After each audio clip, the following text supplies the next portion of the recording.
हर हर महादेव। आप सभी का स्वागत है। चलिए अब अध्यात्म रामायण की कथा को आगे सुनते हैं। भगवान शिव माता पार्वती को आगे कहते हैं, तब राजा ने सफल मनोरथ हो मुनिश्रेष्ठ वशिष्ठ और ऋषि श्रृंगी की चरण वंदना की और उन दोनों की आज्ञा से बड़ी सावधानी के साथ वह खीर महारानी कौशल्या और केकई में आदि आदि बांट दी। उसके बाद उस पुत्र देने वाले चरु को लेने की इच्छा से सुमित्रा जी भी वहां आ पहुंची। फिर कौशल्या और केकई ने प्रसन्नतापूर्वक अपनी खीर में से आधा आधा हिस्सा सुमित्रा को दे दिया। इस प्रकार उस खीर को खाकर तीनों रानियां गर्भवती हो गई। वे तीनों रानियां उस राजभवन में अपनी कांति से देवताओं के समान शोभा पाने लगी।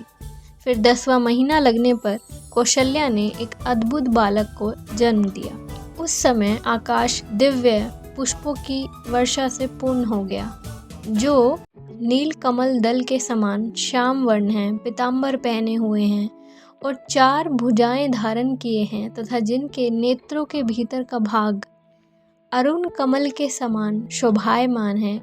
कानों में कांतिमान कुंडल सुशोभित हैं, हजारों सूर्यों के समान जिनका प्रकाश है, जिनके सिर पर प्रकाशमान मुकुट और घुंघराली अलके हैं, हाथों में शंख चक्र गदा तथा गले में वैजंती माला है, जिनके मुख कमल पर हृदयस्थ अनुग्रह रूप चंद्रमा की सूचना देने वाली मुस्कान है। पुत्र रूप से प्रकट हुए उन परमात्मा को देखकर कौशल्या ने विस्मय से व्याकुल हो नेत्रों में आनंद अश्रु भर हाथ जोड़कर नमस्कार करते हुए कहा, हे देव, आपको नमस्कार है।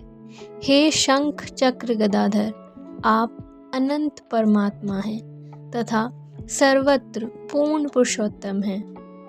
आप समस्त प्राणियों में समान भाव से स्थित हैं, तथापि जिनका अंतकरण अज्ञान अंधकार से ढका हुआ है उन्हें आप दिखाई नहीं देते। आपका साक्षात्कार सुबुद्धि पुरुषों को ही होता है। हे भगवान, आपके उदर में अनेकों ब्रह्मांड परमाणुओं के समान दिखाई देते हैं, तथापि आपने मेरे पेट से जन्म लिया, ऐसा जो आप लोगों में प्रकट कर रहे हैं। इससे मैंने आज आपकी भक्त वत्सलता देख ली। हे प्रभु, मैं आपकी माया से मोहित होकर संसार सागर में डूबी हुई पति पुत्र और धन आदि के फेरे में पड़ रही थी। आज परम सौभाग्यवश आपके चरण कमलों की शरण में आई हूँ। हे देव, आपकी ये मनोहर मूर्ति सदा मेरे हृदय में विराजमान रहे और आपकी विश्व मोहिनी माया मुझे न व्यापे।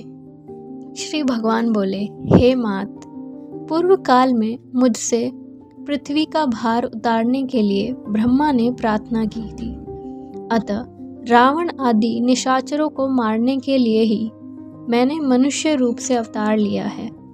हे माते, दशरथ जी के सहित तुमने भी मुझे पुत्र रूप से प्राप्त करने की इच्छा से तपस्या करते हुए मेरी आराधना की थी। उसी को मैंने इस समय प्रकट होकर पूर्ण किया है। पूर्व तपस्या के फल से ही मेरा यह दिव्य रूप देखा है। माता से इस प्रकार के भगवान बाल रूप होकर रोने लगे। आज के लिए बस इतना ही। भगवान श्री राम का जन्म हो चुका है और अब शुरू होती है असली सीख।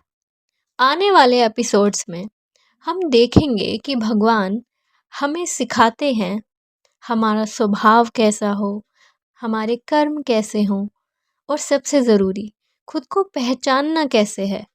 हर वीडियो के अंत में मैं आपसे शेयर करूंगी कि मैंने इससे क्या सीखा और आप भी ज़रूर बताइएगा कि आपको क्या समझ आया, आपने क्या महसूस किया।